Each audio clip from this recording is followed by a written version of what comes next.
Okay, welcome, my friends.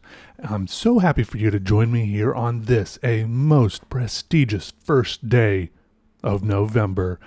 And, as the year comes to a close, we're in the beginning of the second to last, penultimate month, you might say. I hope everything is going okay for you.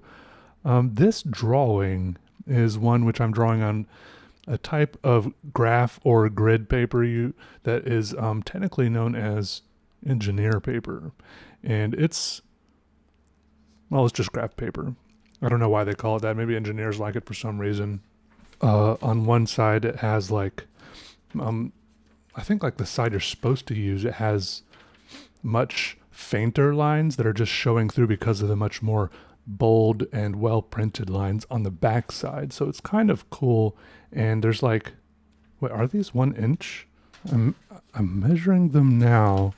The squares it is a 1 inch square, but there's 5 little squares per 1 inch big square, which is a little bit odd because in normal graph paper, if there's a subdivision, like a 1 inch subdivision and then a subdivision within that, usually it's 4 little squares per 1 inch big square. So I'm not sure there's probably some, engineer specific reason why they do that. And I don't really care. I just think it's cool paper. It's a different shade of yellow. It's kind of like a weird mix between graph paper and like the yellow legal paper, which I like, which is just like lined yellow paper. Anyways, too much about the paper. This drawing is one that I did about the first half of live streamed. I live streamed on the YouTube channel here for about 2 hours. If you go to my channel page and click on live streams or streams or something like that, you should be able to find it and you can rewatch it. That's some good long form content if you want it. And I'm going to keep trying to do some more live streaming. I'm getting back into it. It's really the main thing holding me back is, it used to be kind of mindset, emotional fuel. Like it takes a little bit of oomph in your body, in your mind and soul to be able to draw and interact with a bunch of people at the same time. Thankfully, I think I'm getting back to that point where I can do it. And then the next thing is just having like the kind of technological setup, at least for me, where I can do it. Like I want to be able to, have my cameras and everything, but also have you got to be able to look at like your OBS, which is like the streaming software, to see if all the cameras and everything are set up right, but also you got to be able to have the chat there in front of you. There's a few ways to do all of it. Look, you don't need to know all this, but I live streamed it. It went well. I'm going to do that more. So hit notifications. I don't know what you need to do to be able to be notified when I go live.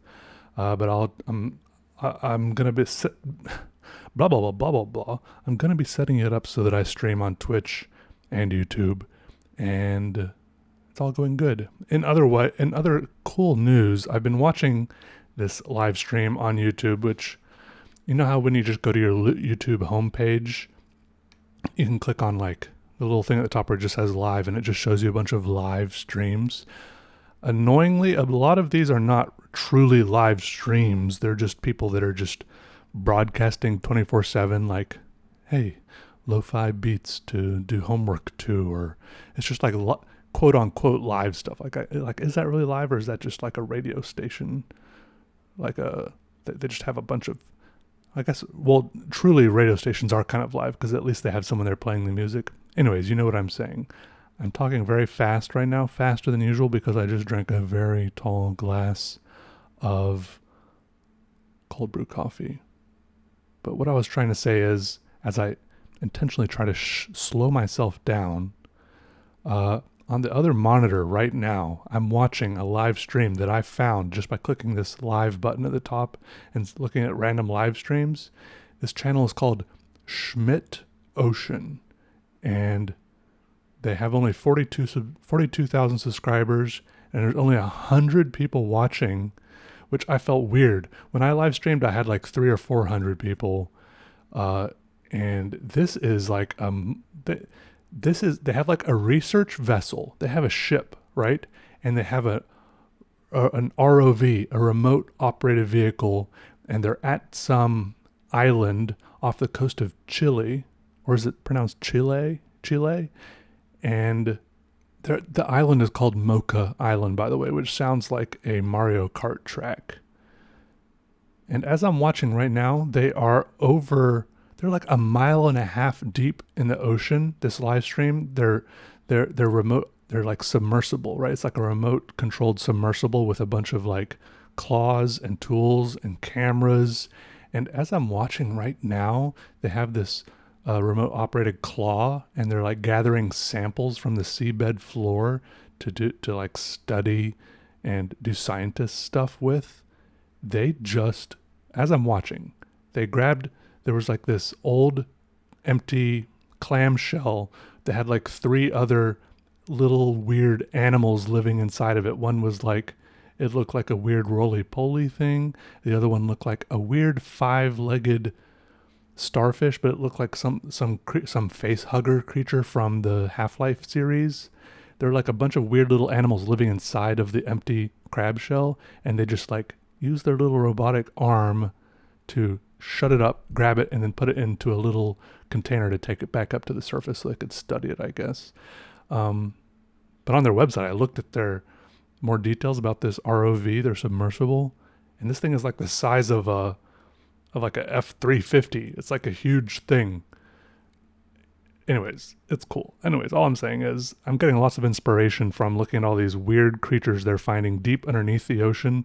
There's a lot of weird clams, crabs, eels, like strange, scary spiders walking across the bottom of the ocean, more than a mile deep. Like, it's creepy down here. I'm just thankful I haven't seen any like crazy huge squids or something. I have a serious issue with deep ocean stuff. Like, it's scary to me, but also, because of that, it's inspiring, because it inspires strong emotion, right? It makes my brain think about it a lot.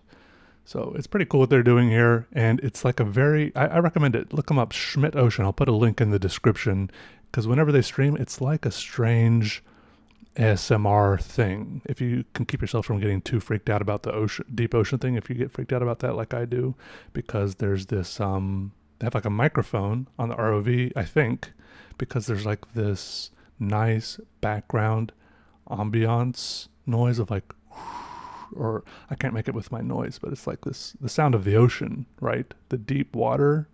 And then there's like the sound of like these scientists in their control room.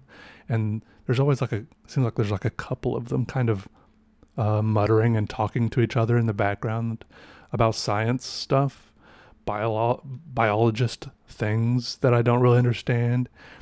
And then there's another person that's like controlling the arms of the robot, who's like, oh yeah, should I grab one of these? And then there's another person who's like kind of in charge, telling the other person what to grab. They're like, oh yeah, can you go over there, maybe grab a couple of those clams? No, not that one. Yeah, grab that clam, and maybe suck up some of that sediment over there. We need to study that. Oh, we've also had a request come in for some of those tube worms.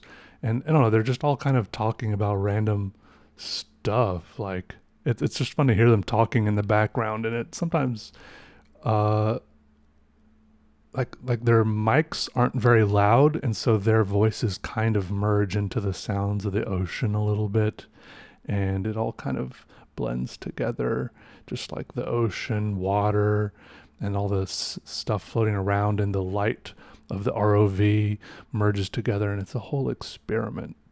I mean, experience. While they do experiments, I'm sure. Anyways. Okay, goodbye. I gotta go. I'm gonna go practice piano. I have a recital coming up soon, so I gotta practice. I'm playing Beauty and the Beast theme song. And I never really got into Beauty and the Beast. I never watched that a lot when I was little, but I'm having fun playing the theme song. It's very expressive. There's room to play loud parts, quiet parts. It's good. It's good practice. So anyways, see you all later. Thanks for watching. Goodbye.